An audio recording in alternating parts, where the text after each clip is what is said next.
तो उनकी कोई अगर वैचारिक भेद थी रामचरितमानस से तो बाणी, लेकिन ये बोलना घोर निंदनीय और इसको देखने वाले भी निंदा के पात्र हैं। इसलिए हमने प्रत्येक सनातनी से प्रार्थना की कि इनको तो मजा चखाना पड़ेगा। धर्म की बात आ रही है, वहीं आपने रामचरितमानस की बात भी की, राष्ट्रीय ग्रंथ उसको घोषित होना चाहिए, लेकिन उत्तर प्रदेश में तो रामचरितमानस की प्रतियां जलाई जा रही हैं। ये घोर निंदनीय है, बहुत ही बड़ा निंदनीय कृत्य है और इस पर हमारा यही कहना है कि इसके पीछे लंबी साजिश है जो तथाकथित लोगों के द्वारा की गई है।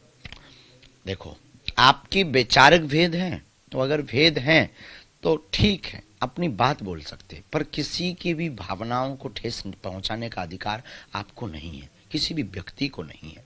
हम वाणी से बोल सकते, अपनी बात बोलते, जैसे हम आज तक के इतिहास में हमने किसी भी धर्म के खिलाफ नहीं बोला, अपने धर्म के पक्ष में बोला, अपने धर्म के पक्ष में बोल सकते हैं। तो उनकी कोई अगर वैचारिक भेद थी रामचरितमानस से तो बाणी, लेकिन ये बोलना घोर निंदनीय और इसको देखने वाले भी निंदा के पात्र हैं। इसलिए हमने प्रत्येक सनातनी से प्रार्थना की कि इनको तो मजा चखाना पड़ेगा। राष्ट्रीय धर्म घोषित होना चाहिए, आप बार बार कह रहे हैं रामचरितमानस को।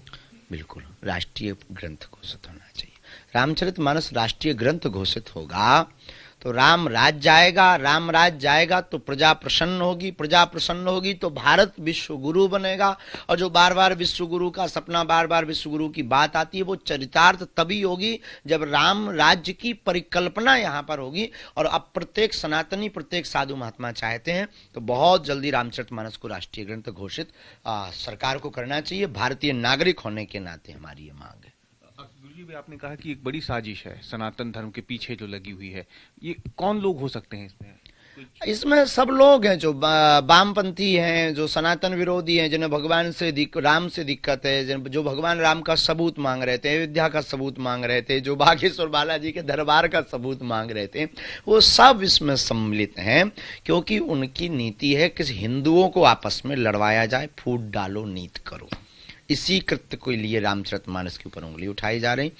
और उन लोगों को हमारा यही कहना कि उनको भारत में रहने का अधिकार नहीं। वैसे तो गुरुजी आप राजनीतिक बयानबाजी से इन सबसे दूर रहते हैं, तो अगर हम बात करें तो देश में अभी जो माहौल बना हुआ है, इसे आप समय काल को कैसे देखते हैं? भारत के लिए, देश के लिए ये जो समय काल चल रहा है बहुत अच्छा है। जो राजपीठ सनातन की बात करेगी वो निश्चित रूप से बागेश्वर पीठ से साधुता की पात्र रहेगी।